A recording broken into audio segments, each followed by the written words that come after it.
সরকারের মন্ত্রী কর্মকর্তারা হরহামেশাই বলে বেড়াচ্ছেন তারা পর্যাপ্ত ত্রাণের ব্যবস্থা করেছেন, কেউ না খেয়ে নেই, না খেয়ে কেউ মারা যাবে না, এবং সবার হাতেই নাকি ত্রাণ সহায়তা তুলে দেওয়া হচ্ছে।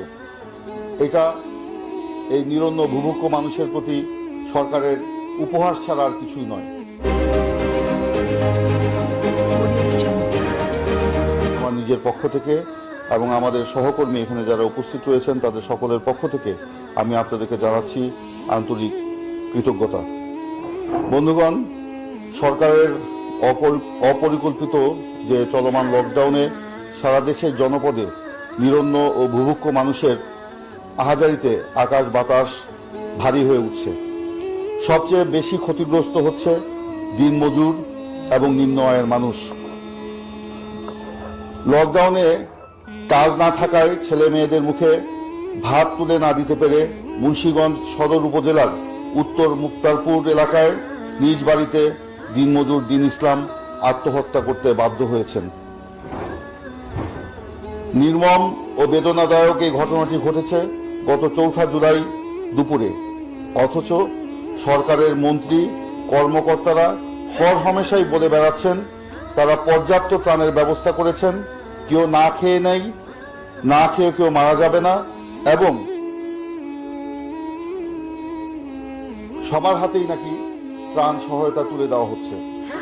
এটা এই নিরন্ন ভূভুক্ষ মানুষের প্রতি সরকারের উপহাস ছাড়া আর কিছুই নয়। মুক্তারপুরের দিন ইসলামের মতো দেশের অগণিত মানুষ এ ধরনের নিষ্ঠুর বাস্তবতার মুখোমুখি। এ দায় কার? অবশ্যই এই দায় সরকারকেই বহন করতে হবে। আপনারা জানেন যে দিন ইসলামের এই করুণ মৃত্যুর পর সেখানে জনগণের মধ্যে একটা হতাশা সৃষ্টি হয়েছে এবং ক্ষোভের সৃষ্টি হয়েছে।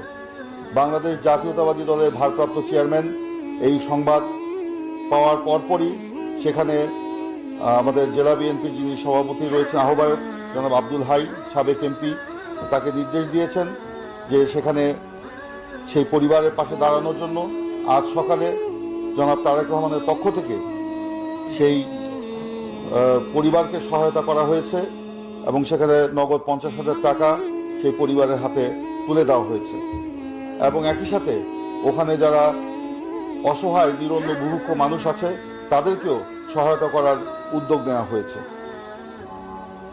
বন্ধুগণ, শুধু তাই নয়, সরকারের অব্যবস্থাপনা, ভ্রান্ত নীতি ও অবহেলা, উদাসীনতার কারণে করোনা চিকিৎসায় যে সংকট দেখা দিয়েছে, অক্সিজেনের অভাবে প্রতিদিনই মানুষ মৃত্যুর কোলে ঢলে পড়ছে। এই মৃত্যুর দায়ও সরকারকেই নিতে হবে। প্রিয় সাংবাদিক বন্ধুগণ, আপনারা জানেন বর্তমান ভোটারবিহীন সরকারের চরম ব্যর্থতায় বাংলাদেশে কোভিড-19 সংক্রমণ পরিস্থিতির ক্রমানুবর্তিতে জনজীবন বিপন্ন হয়ে পড়েছে। প্রতিদিনই আক্রান্ত ও মৃত্যুর সংখ্যা আগের দিনের রেকর্ড ভঙ্গ করে নতুন নতুন রেকর্ড করছে। জ্যামিতিক হারে আক্রান্ত ও মৃত্যুর সংখ্যা বৃদ্ধির এই ভয়াবহ পরিস্থিতিতে জনগণ এখন দিশেহারা হয়ে পড়েছে, কিংকর্তব্য বিমূঢ় হয়ে পড়েছে। একদিকে লাফিয়ে লাফিয়ে সংক্রমণ ও মৃত্যুর হার বৃদ্ধি, অপরদিকে সরকারের অপরিকল্পিত, অমানবিক ও নিষ্ঠুর লকডাউনে জনগণ এখন বেগতিক অবস্থার মধ্যে পড়ে বিক্ষুব্ধ হয়ে উঠছে। ইতিমধ্যেই বাংলাদেশ জাতীয়তাবাদী দল বিএনপির পক্ষ থেকে দলের সর্বোচ্চ নীতি নির্ধারণী ফোরাম, জাতীয় স্থায়ী কমিটি এবং বিএনপি গঠিত করোনা ভ্যাকসিন সংগ্রহ, বিতরণ পর্যবেক্ষণ কমিটি এ সকল বিষয়ে বিস্তারিত বক্তব্য জাতির সামনে তুলে ধরেছে। সাংবাদিক বন্ধুগণ, বিএনপি বারবার বলেছে করোনার বর্তমান পরিস্থিতিতে গণটিকা ছাড়া এই মহামারী মোকাবেলা করা কোনোভাবেই সম্ভব নয়। কিন্তু আওয়ামী লীগ সরকার নিজেদের পছন্দের ব্যক্তিকে লাভবান করার জন্য একটি মাত্র উৎস থেকে টিকা সংগ্রহের আত্মঘাতী সিদ্ধান্ত নিয়ে দেশকে বিপাকে ফেলেছে, জনগণের জীবন জীবিকাকে বিপন্ন করে তুলেছে। সার্বিক পরিস্থিতি মোকাবেলায় ভুল সিদ্ধান্ত, সময় মতো সঠিক সিদ্ধান্ত ও পদক্ষেপ না নেওয়া, অগ্রাধিকার নির্ধারণ করতে অক্ষমতা এবং সার্বিক অদক্ষতা অযোগ্যতার কারণে পরিস্থিতি আজ লেজে গোবরে তথা হযবরল অবস্থার সৃষ্টি হয়েছে। আমরা আগেই বলেছি এই ভয়াবহ পরিস্থিতিতে সরকার বারবার সাধারণ ছুটি, বিধিনিষেধ, কখনো কখনো কঠোর বিধিনিষেধ, কখনো লকডাউন, কখনো সীমিত লকডাউন, কখনো কঠিন লকডাউন দিয়ে পরিস্থিতিকে আরো ভয়াবহ করে তুলেছে। সঠিক পরিকল্পনা ও সমন্বয়ের অভাবে এ সকল পদক্ষেপ কার্যকর হচ্ছে না, বরং জনগণের জীবন বিপন্ন হচ্ছে। আমরা বারবার এও বলেছি যে রাজনৈতিক ও সামাজিক তথা জনগণকে সম্পৃক্ত করা ছাড়া কোনো পদক্ষেপই সফল হবে না। লকডাউনে সমাজের যে অংশ ক্ষতিগ্রস্ত হয়, অর্থাৎ নিম্ন আয়ের মানুষ, দিন আনে দিন খায় এমন শ্রেণীর মানুষ, বেকার কর্মহীন মানুষের দুমুঠো ভাতের ব্যবস্থা নিশ্চিত করা ছাড়া এসব পদক্ষেপ কার্যকর হয় না, যার ফলে সামাজিক দূরত্ব বজায় রাখা সম্ভব তো হচ্ছেই না, বরং জীবন বিপন্ন হচ্ছে। মানুষের নাভিশ্বাস উঠেছে। সরকারের ব্যর্থতায় প্রতিদিন মানুষ কাজ হারাচ্ছে, দরিদ্র থেকে দরিদ্রতর হচ্ছে। এমনকি মধ্যবিত্তরাও ব্যবসা বাণিজ্যের স্থবিরতায় তাদের আয় সংকুচিত হয়ে যাচ্ছে। এবারও লকডাউনের আগে আমরা সরকারকে বলেছিলাম এই শ্রেণীর মানুষের হাতে খাদ্য ও অর্থ সহায়তা পৌঁছে দিতে। সরকার তা করে নাই, যার ফলে পরিবহন শ্রমিক, দিনমজুর, নিম্ন আয় এবং কর্মহীন বেকার মানুষের জীবন ধারণ এখন কঠিন থেকে কঠিনতর হচ্ছে। মানুষ পরিস্থিতির শিকার হয়ে নিদারুণ কষ্ট করছে। অর্ধাহারে অনাহারে থেকে মানবেতর অবস্থায় দিন যাপন করছে। খাদ্য ও অর্থাভাবের ক্ষুধার তাড়নায় লকডাউনে মানুষ রাস্তায় নেমে আসছে, অন্যদিকে রাস্তায় আইন শৃঙ্খলা বাহিনীর হাতে আটক হচ্ছে এবং জরিমানার শিকার হচ্ছে। সব মিলিয়ে মনে হচ্ছে আমরা এক হীরক রাজ্যে বসবাস করছি। বন্ধুরা, সরকার করোনার শুরু থেকে এ পর্যন্ত ক্ষতিগ্রস্ত জনগণকে সহায়তার নামে যে বরাদ্দ দিয়েছে তা জনগণের সাথে তামাশা ছাড়া কিছুই নয়। 2020 সালের মার্চ মাস থেকে এ পর্যন্ত যে কয়বার বরাদ্দ দেওয়া হয়েছে বলে আমরা গণমাধ্যমে দেখেছি, তা বিশ্লেষণ করে দেখা যায় তা কোনো সময় মাথাপিছু 11 পয়সা, কোনো সময় 14 গ্রাম চাল,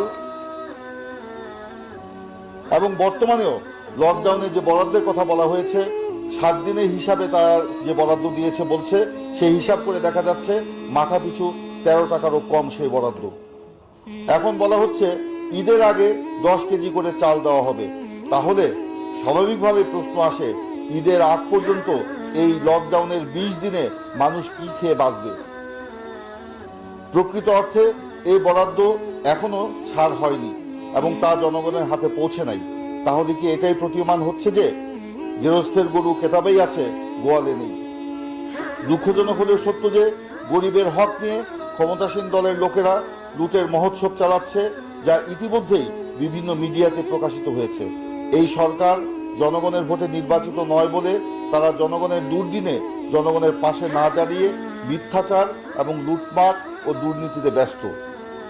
প্রিয় সাংবাদিক বন্ধুগণ, সরকারের মন্ত্রীরা তাদের ব্যর্থতা আড়াল করতে প্রতিদিনই বিএনপির বিরুদ্ধে বিষোদ্গার করছেন। তারা নাকি দূরবীন দিয়ে বিএনপিকে খুঁজে পাচ্ছেন না, বিএনপি নাকি মিথ্যাচার করছে। এসব কথা বলে তারা দেশের যে ভয়াবহ পরিস্থিতি তা থেকে জনগণের দৃষ্টি ভিন্ন খাতে নেওয়ার ব্যর্থ চেষ্টা করছেন। এসব অযৌক্তিক ও অসংলগ্ন কথাবার্তা বলে করোনা পরিস্থিতির ভয়াবহ সময়ে জনগণের জীবন নিয়ে চিন্তা না করে মশকরা করছেন। তাদের বডি ল্যাঙ্গুয়েজ এবং মাউথ ল্যাঙ্গুয়েজে সেটাই ফুটে উঠছে। সরকার দেশের 64টি জেলায় করোনা বিষয়ে ব্যবস্থা গ্রহণ করবে। প্রশাসনের যাদেরকে দায়িত্ব প্রদান করেছিলেন, এখন পর্যন্ত তাদের কোনো দৃশ্যমান তৎপরতা জনগণ দেখছে না। সরকারের বাকপটু মন্ত্রীদের উদ্দেশ্যে বলতে চাই, বিএনপিকে দূরবীন দিয়ে খোঁজার প্রয়োজন নেই। বিএনপি জনগণের প্রয়োজনে তাদের পাশে আছে। বিএনপিকে না খুঁজে পরিহাস বন্ধ করে জনগণকে বাঁচানোর জন্য টিকা, অক্সিজেন, ভেন্টিলেটর, খাদ্য, অর্থ নিয়ে জনগণের পাশে দাঁড়ান। তাদেরকে বাঁচানোর চেষ্টা করুন। জনগণ আপনাদেরকে আজকে খুঁজে পাচ্ছে না। আপনাদের ব্যর্থতায় মানুষ প্রতিদিন মৃত্যুর কোলে ঢলে পড়ছে। এই মৃত্যুর দায় মাথায় নিয়ে জনগণের কাঠগড়ায় আপনাদেরকে একদিন দাঁড়াতেই হবে। আর মিথ্যাচার বিএনপি নয় বরং আওয়ামী লীগ করছে। সবচেয়ে বড় মিথ্যা তো 2018 সালের 30 ডিসেম্বর রাষ্ট্রীয় দলীয় সন্ত্রাস চালিয়ে জনগণের ভোটের অধিকার কেড়ে নিয়ে অনুগত ও দুর্নীতিগ্রস্ত প্রশাসনের এক অংশের সহায়তায় দিনের ভোট রাতে করে নির্বাচনকে ব্যর্থ করে যারা জোরপূর্বক ক্ষমতায় আছে তারাই চরম মিথ্যা ও দুর্নীতির উপর দাঁড়িয়ে আছে। তাদের মুখে এসব কথা শোভা পায় না, বরং আওয়ামী লীগ জাতীয় সংসদের মতো জায়গায় দাঁড়িয়ে ইতিহাস বিকৃতি এবং শহীদ প্রেসিডেন্ট জিয়াউর রহমান বীর উত্তম, দেশনেত্রী বেগম খালেদা জিয়া, বিএনপির ভারপ্রাপ্ত চেয়ারম্যান জনাব তারেক রহমানের বিরুদ্ধে মিথ্যাচার করছে অবিরাম গতিতে। তারা ইতিহাস ও সত্যকে ভয় পায় বলেই শহীদ জিয়া, দেশনেত্রী বেগম খালেদা জিয়াকে ইচ্ছাকৃতভাবে হেয় প্রতিপন্ন করতে যার পর নাই মিথ্যাচার করে চলেছে। তবে জনগণ সত্য ইতিহাস জানে। আপনাদের মন গড়া ইতিহাস জনগণ বিশ্বাস করে না। লাগামহীন মিথ্যাচার ও জনগণের ভোটের অধিকার খর্বের জন্য আপনারা ইতিহাসের আস্থা করে নিক্ষিপ্ত হবেন। জনগণের এই চরম দুঃসময়ে বিএনপি জনগণের পক্ষে কথা বলার কারণে সরকারের লিপ সার্ভিস দেওয়া মন্ত্রীরা দেশনেত্রী বেগম খালেদা জিয়াকে আবার জেলে নেওয়ার হুমকি দিচ্ছেন। জনগণকে রক্ষা না করে সারাদিন বিএনপির বিরুদ্ধে কুৎসা রটনা, অসত্য বয়ান আর জেল জুলুমের হুমকি দিয়ে নিজেদের ব্যর্থতা আড়াল করার দৃঢ় প্রচেষ্টায় লিপ্ত রয়েছেন। বেগম খালেদা জিয়া এখনো মুক্ত নন, তিনি কার্যত বন্দী। বিভিন্ন শর্তের বেড়াজালে তার সুচিকিৎসার প্রতিবন্ধকতা সৃষ্টি করা হয়েছে। বারবার জেল জুলুমের ভয় দেখিয়ে বিএনপিকে জনগণের পক্ষে কথা বলা থেকে বিরত রাখা যাবে না। এই চরম দুর্দিনেও সরকার বিএনপির নেতাকর্মীদের গ্রেফতার ও নির্যাতন অব্যাহত রেখেছে। গত কয়েকদিনে ময়মনসিংহ, বাগেরহাট, চট্টগ্রাম, কিশোরগঞ্জ সহ বিভিন্ন জেলায় নেতাকর্মীদের গ্রেফতার করা হয়েছে, হয়রানি করা হচ্ছে। বন্ধুগণ, বিএনপি অবিলম্বে অপরিকল্পিত ও সমন্বয়হীন লকডাউনে ক্ষতিগ্রস্ত পরিবহন শ্রমিক, হকার, দোকান কর্মচারী, ক্ষুদ্র ব্যবসায়ী, দিনমজুর, নিম্ন আয় ও কর্মহীন মানুষের কাছে পর্যাপ্ত খাদ্য ও অর্থ সহায়তা পৌঁছে দেওয়ার জোর দাবি জানাচ্ছে। একই সাথে অতি দ্রুত সকলকে করোনা টিকা প্রদান সহ বিরাজমান করোনা চিকিৎসা সংকট নিরসনকল্পে সরকারি হাসপাতালগুলোতে পর্যাপ্ত oxygen, high flow canola nozzle, ventilator, ICU bed স্থাপন এবং চিকিৎসক, স্বাস্থ্যকর্মী নিয়োগ সহ সরকারি খরচে করোনা পরীক্ষা ও চিকিৎসা ব্যবস্থা করার আহ্বান জানাচ্ছে। সকলকে ধন্যবাদ। আল্লাহ হাফেজ।